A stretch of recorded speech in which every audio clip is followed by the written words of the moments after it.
Is Mo Salah the most disrespected footballer of 2025? Honestly, it feels like the more he achieves, the less recognition he gets. Year after year, he's proving himself as one of the best players in the world. Yet somehow, there's always this lingering disrespect when his name is brought up. No matter how many goals he scores, how many records he breaks, or how crucial he is for Liverpool, there are always people downplaying his achievements.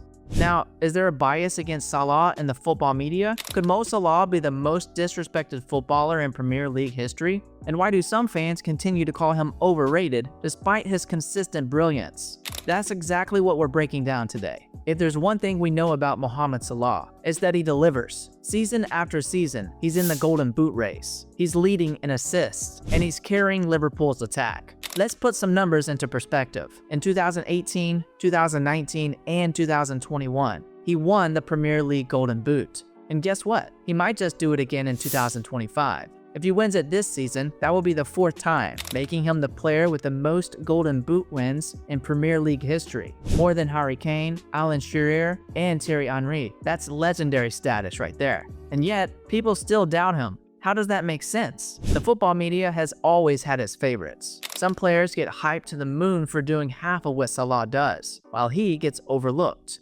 Remember, in 2022, when Lionel Messi won the World Cup? The way the media covered him was insane. Rightfully so, but Salah has never gotten even a fraction of that appreciation for his club achievements. This season alone, Salah has 23 goals and 17 assists across all competitions. That's nearly 50 goal contributions. So think about that for a second. He has more goals in the Premier League than entire teams in Everton, Southampton, and Ipswich Town included. And yet, some fans still try to discredit him. One of the most ridiculous and overused criticisms Salah faces is that he's selfish. Even Liverpool legend Graham Souness once said, "Salah is the most selfish player I've ever seen." But let's take a step back and actually break that down. Is Salah selfish? In the way that all great goal scorers are, absolutely. But guess what? That's exactly what makes elite attackers elite. Was Cristiano Ronaldo selfish? Was Thierry Henry? Was Luis Suarez? Of course they were. You don't score at the highest level by hesitating or constantly passing up chances. The best forwards have that killer instincts, the mindset that if they see the goal, they're going for it. That's not selfishness, that's greatness. But here's where the Salah hate completely falls apart.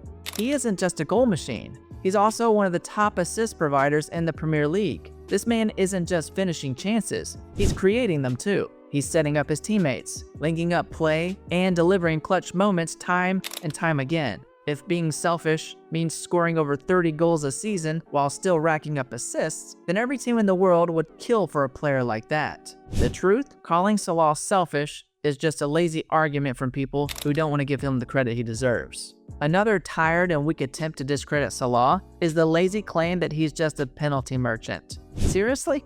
As if he's out there scoring all his goals from the spot and doing nothing else? It's almost like people forget the countless moments of brilliance he's delivered. Those jaw-dropping solo runs, ridiculous outside-the-box screamers, and ice-cold finishes in the biggest games. Let's be real, Salah does take penalties, but acting like that's the only reason he racks up goals is pure denial. The numbers don't lie. He consistently hits 20+ goals a season, and only a small fraction of them come from penalties. That's not just good, that's elite-level goal scoring. If penalties were all it took to be great, then why aren't more players matching his records? The truth is, people just don't want to admit he's world-class. Whether it's jealousy, bias, or just an unwillingness to give him his flowers, the agenda is clear. But at the end of the day, history remembers greatness, and Salah's name is already written in Premier League legend. Here's where things get a little controversial, but it needs to be said. There's a clear bias in football when it comes to players from non-European countries, especially African and Asian players. Salah is Egyptian, he's from North Africa, and historically, players from Africa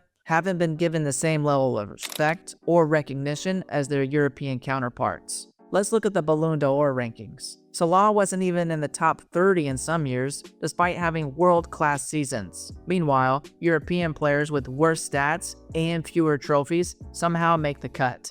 Why is that? And it's not just Salah. Look at Son Heung-min from South Korea. Look at Riyad Mahrez from Algeria. Look at players like Mohamed Kudus and Victor Osimhen. These guys are killing it. B2 and picked out the top corner and picked out a goal from the very top draw. but the football media barely gives them their flowers compared to European stars. There's a clear pattern. One of the wildest things about football debates is when people try to downplay Mohamed Salah's greatness by comparing him to players who aren't even on his level. It's almost like some fans can't accept how dominant he's been, so they force these narratives that just don't hold up. Take the Bukayo Saka comparisons, for example. Some fans actually argue that Saka is already a better all-time Premier League winger than Salah. What? Don't get it twisted. Saka is an incredible young talent with a bright future, but let's be real for a second. He hasn't even scratched the surface of what Salah has accomplished. We're talking about a guy who has multiple golden boots, a Premier League Player of the Year award, and has carried Liverpool to League and Champions League glory. Saka has potential, but potential isn't the same as proven greatness. And then there's the never-ending Eden Hazard versus Salah debate. Look, Hazard was a magician on the ball. There's no denying his talent. But when you compare their actual output, it's not even close. Salah has outperformed Hazard in nearly every statistical category. More goals, more assists, more trophies, more clutch moments. And Salah still going. Oh, yes! It's absolutely brilliant! Hazard had his moments of brilliance, but he never had the consistency or goal-scoring dominance that Salah has brought season after season. Yet for some reason, people still cling to this idea that Hazard was better. How? Another reason why Salah might be disrespected is his playing style. He's not flashy. He doesn't do 5 steps over before scoring. He's not a showman like Neymar. Instead, he's efficient. He makes intelligent runs, he gets into great positions, and he finishes. But here's the thing, being effective is better than being flashy. Football isn't about looking cool, it's about scoring goals and winning games. And Salah does that better than almost anyone. At this point, what more does Salah need to do to get the respect he deserves? He's already broken countless records, won major trophies, and been one of the best players in the world for almost a decade. But no matter what he does, there will always be people trying to discredit him. The reality is, Mohamed Salah is one of the greatest players in Premier League history. He's a legend of the game. It's Mohamed Salah's time, and Liverpool have a second. And yet, he's still one of the most disrespected footballers in the world. So is Mo Salah the most disrespected footballer of 2025? Absolutely. Unless someone can name another player who gets this much hate despite consistently proving himself at the highest level. It's time to start appreciating Mohamed Salah for what he is. A world-class player, a Premier League legend, and one of the greatest attackers of his generation. He's not just a finisher, not just a penalty merchant, and definitely not overrated. If anything, he's underrated. Now, I want to hear from you. Why do you think Salah is so disrespected? Do you think it's because of his nationality, his playing style, or is it just football fans being football fans? Let me know in the comments below.